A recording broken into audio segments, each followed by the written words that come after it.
So this is V Beach, where the River Clyde landed in April 1915 with my grandfather Robert Bob Jordan on board. And if I understand how the landscape works correctly, then the River Clyde landed just towards that end of the end of that spit of small rocks. It was supposed to land on the shore, but wasn't able to get fully ashore, so there were 20 or 30 metres of water to cross before the soldiers who were disembarking from that ship reached land. Meanwhile, up here to the left, you can see the fortifications that the Turkish army was occupying. And I've just visited up there, and it's undergoing restoration and archaeology work at the moment, and it's closed to visitors.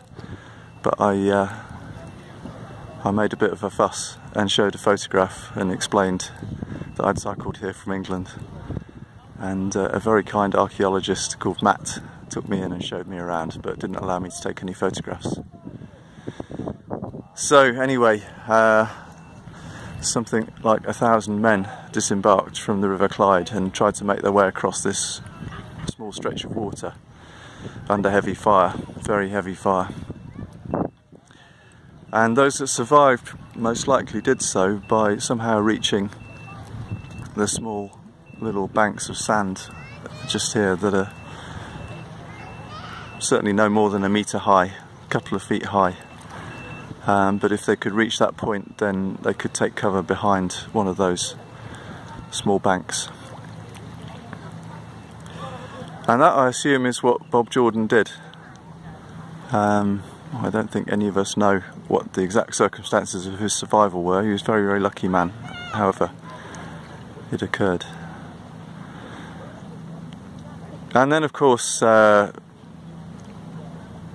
was a sort of deadlock of trench warfare over the fields extending out for a few miles from here, as those small proportion of the Allied troops who got ashore tried to gain ground across the peninsula, but never really made strong inroads against determined Turkish defences. And the whole thing was a bit of a disaster really, and was evacuated within a few months of the landings.